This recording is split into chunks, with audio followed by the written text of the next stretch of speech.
Hi, this is Dave Gleason, and I'm head coach here at Athletic Revolution. We're just south of Boston in Pembroke, Massachusetts. And today's video is a follow-up, which I promised you, on youth speed development. We've already done a video for 6 to 9 years old. And today we're going to work on, or talk to you about youth speed development for 10 to 13-year-olds. Later on, we'll do another one for ages 14 plus. Again, these are just kind of general overviews. But what I did as an added bonus, if you will, in the last video for 6 to 9-year-olds, is I actually took a program that we actually ran here and let you know what we did on that specific day to give you kind of an insider's look or some more specifics as to how we train our kids for speed in here. Now, before I get into that, just like I did in the first video, fundamentally I just want to talk to you in a general way about, I guess, some concerns that I have as most of us look to approach the topic of speed development for kids, especially this age, 10 to 13 years old.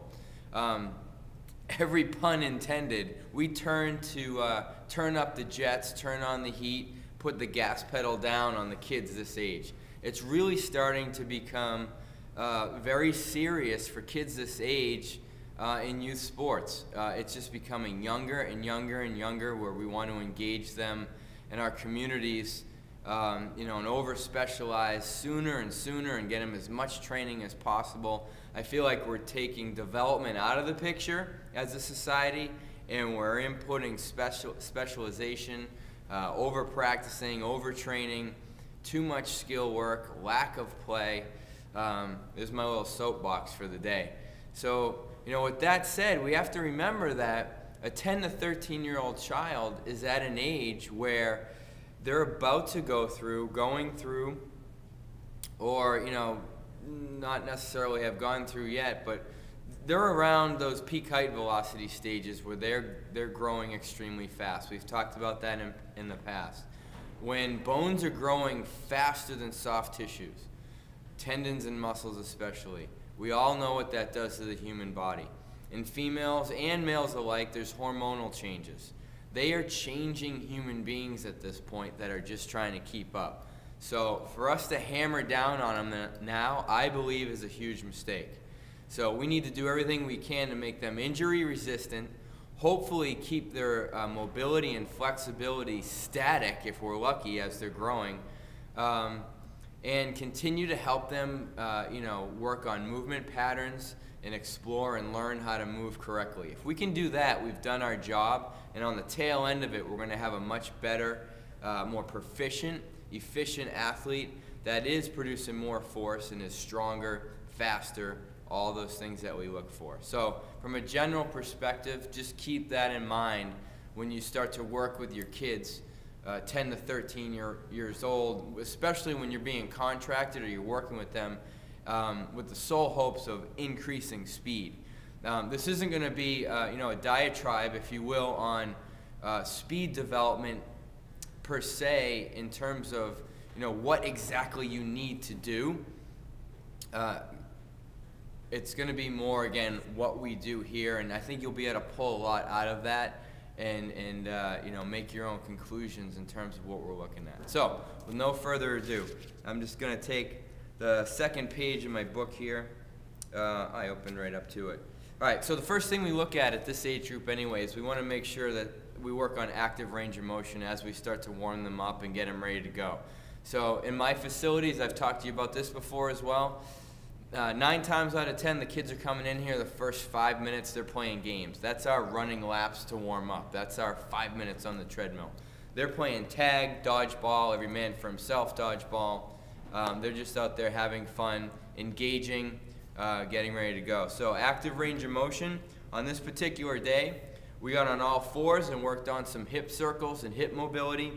And then we did just a little bit of form walking with knee hugs and heel kicks, really trying to warm up the hips and the knee extensors and flexors, really trying to get the hamstrings ready to go, because as you can see in a little bit, we're going to load them up here. All right. Now we go more into our general prep, where we use lateral lunges or linear lunges. all the time in here as part of our warm-ups. It's not even part of our, the meat of our workout. So today it was lateral lunges because, as you'll see a bit later, I'm going to be having them resist rotational forces and lateral forces later on. So I wanted to warm them up a little specifically, if you will. So we did some lateral lunges, nothing crazy, still stretching out, working on mobility, warming things up. And we did some jumping jills. We all know what those are, that version of jumping jacks.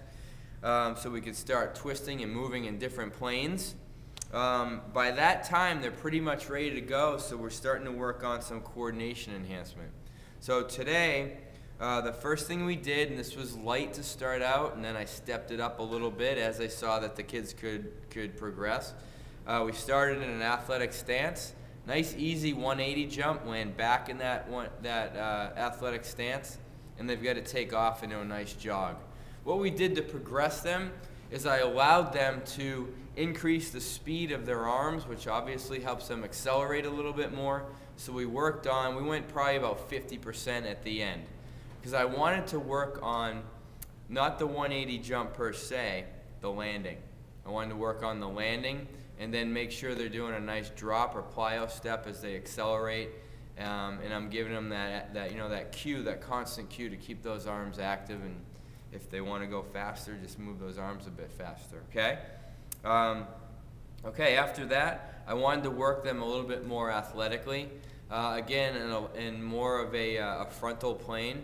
So what I did next was a scramble up to balance. We do that a lot here. They start off on their bellies. They scramble up onto one foot as fast as they can. Arms are up overhead. And I had them sway, if you will, or reach side to side. Just some lateral flexion of that spine, changing their center of mass so that they have to adjust to that. And again, think about the stability needed at the knee, the ankle, knee, and the hip. And also there's some core issues there that we look at as well. So, scramble to balance. And then we did, what's next here? Oh, we did little side hops and holds, okay?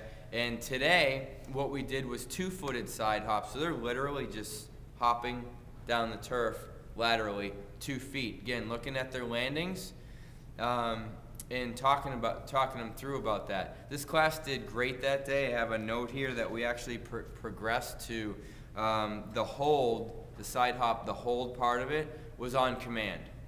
So it was a verbal command on this day where they were hopping to the side on 2 feet. When I say stop, boom, they've got to stop in that spot, okay? So we progressed a little bit within one day. That was great. Next thing we worked on was systemic strength, working them from head to toe. We did some Spider-Man crawls that day, which is a bear crawl, just a lot closer to the ground, really trying to get as low to the ground as they can. I love this one because it again works on hip mobility. I really reinforce trying to get those knees up near their elbows, working on that posture and core strength. We did some back lunges today, on this day, and we also did some horizontal rows, more posterior chain work, more pulling. And then the thing that we ended with was we played freeze tag, but here was the rules that I laid into it. Was if you're moving and you're not you have to be side shuffling. And I want to see you in your athletic stance pretty much the whole time. We talked a little bit about if you want to change direction, you can create a hip turn to change direction a little bit if it's not just a lateral change direction. And it was great. So the person that's this day we made them skip, so they're layering in some skill as well. But the theme for the day a little bit was lateral movement. So we did freeze tag, where if you're moving, you have to side shuffle. They're always working on change of direction the whole time. It was great. It was absolutely great. No one ends up getting everybody in the class. After about 20 seconds or so, you can see everyone starting to get gassed because I put them in a close area. And you know what? Boom, boom, boom, everybody gets to be it. And it's another quick 45 to 50-minute class where we work on a lot of different things. You can see how multilateral, multidimensional it really is, even though we're working on speed. So hopefully that helps you guys. Hopefully it helps you guys. I know we got a lot of hits on our last video. I'm hoping you guys will take a look at this one and pass it on. Show it to as many people as you can, and you know, so that we know that more and more coaches out there are having a better understanding on how to deal with kids this age group in relation to developing speed for this age. So thank you so much for your time once again. You know, be coming back at you with some more videos very soon, so stay tuned. Thanks. Bye.